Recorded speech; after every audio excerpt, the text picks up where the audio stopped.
Hello, it's Sat Gaming here, and today I'm going to be introducing the characters that made it into my Ravnica campaign. You may or may not know that I plan on doing a series of campaign diaries from session to session, going over the adventures of these characters. If you're interested in that kind of thing, or you like this video, then subscribe and stick around.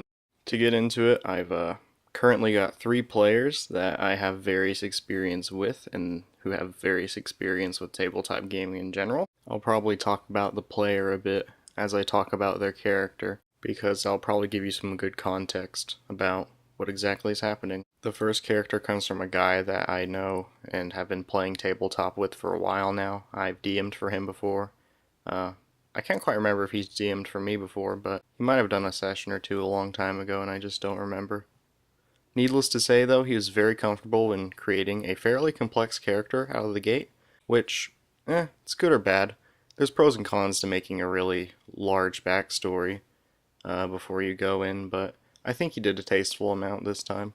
He's playing Bell the Phantom Carlaus, a variant human mastermind rogue. Side note, we are starting at level 3, so archetypes have kicked in already. He is a Dimir operative that is currently posing as a member of the Boros Guard as an investigator. He was an orphan who was then picked up by Dimir, recruited by a member who is now one of his contacts. As a member of Dimir, he has infiltrated Boros and is now posing as a part of the Guard in order to pass along Boros information to Dimir. His other contact is a Minotaur who got him through Boros basic training. His old mentor can usually be found at Sunhome, and also the person who recruited him and made him a part of Dimir is currently infiltrating Selesnya in a very similar way to Bell. As for his enemy contact, he has given me the freedom to come up with whatever I feel like, so I'm eventually going to have fun with that. Bell is currently posted at and resides at Fort Cayman in the 6th Precinct. He has also told me that Bell is kind of a free agent. He has aligned himself with 2 different guilds, but ultimately his goal is to have a positive impact on Ravnica. The player enjoys playing heroic characters, so put a pretty heroic spin on all the stuff you've kind of heard about him. Bell is definitely the most customized character that I have, and that's pretty nice. So far, I'm relying a lot on Bell to push the action of the story, and it seems to be working out so far. Another side note is by the time I'm recording this, I've already ran the first 2 sessions just to make sure that the campaign doesn't implode or anything. But anyway, that's pretty much all I have to say about Bell, and on to the next player-character duo. This is a person I've known for quite a while now, but has never really gotten a chance to play D&D. The player is a girl, and the character is a guy, so if there's any weird pronoun shenanigans, just don't take it any weird way.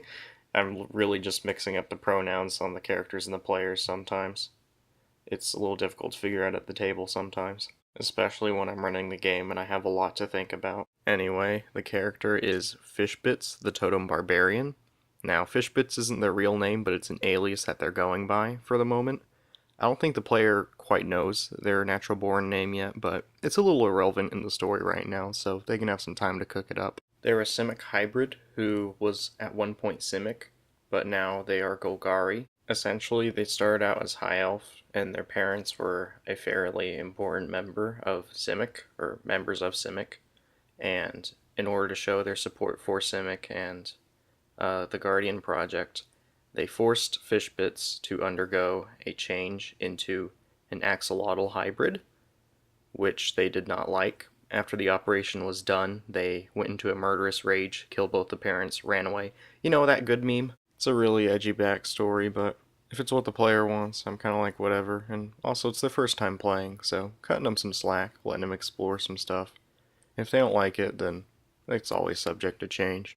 The whole rage thing does fit Barbarian class very well, though, so they definitely put some thought into it. Their current contacts are a Devarkin Lich that's acting as a taskmaster for Fishbits, and also they know a Selesnya Druid, though because it seems kind of redundant with Bell's contact, I went ahead and consolidated them into one character.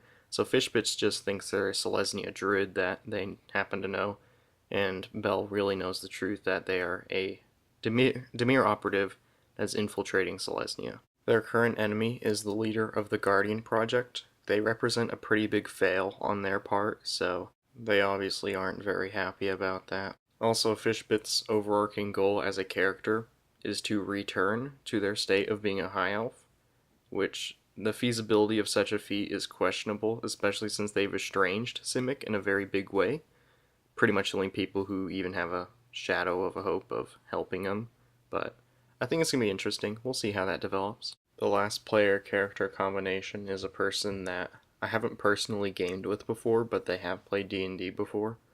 They talked mainly about one campaign they are a part of, so still fairly green, but definitely workable. They are playing a Leonin sword bard called Meow Zedong, which is kind of a running joke with them. Apparently they've named all the characters after dictators. Third side note, I do know that Leonins do not normally appear on Ravnica in the lore of Magic the Gathering, but I feel like doing it. They seem like they could be interesting NPCs to use because of their extra movement options.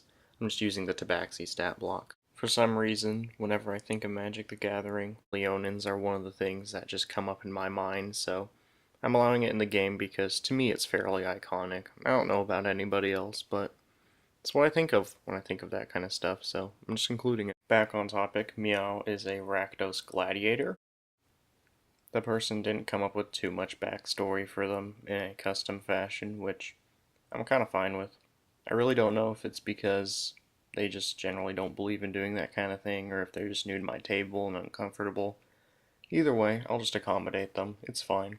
It's not the most disruptive thing a player could be doing by a long shot, so I'm pretty fine with it. He's perfectly in line, really. And by the time y'all are hearing this, I've already ran 2 sessions, and I can say that it hasn't really negatively impacted the game in any way. He rolled for his contacts, and he got Rakdos himself, as in the guild leader, which I thought was pretty funny. I'm keeping it just because it's really interesting. We flavored it as he made a performance for Rakdos about a week ago, and Rakdos's very short-term attention span is still somewhat focused on him. His other contact is an Azorius Elocutor, which is essentially a speechwriter for Azorius figureheads. His enemy is an estranged sibling, which we have elected to name Kim Jong-u-woo, and that's about all there is to say about Meow. Now, there's supposed to be a 4th player, but he's kind of been cut at this point. Well, not like officially cut, but he's had a lot of personal issues come up and he couldn't make it to the first 2 sessions. So at this point he's basically out.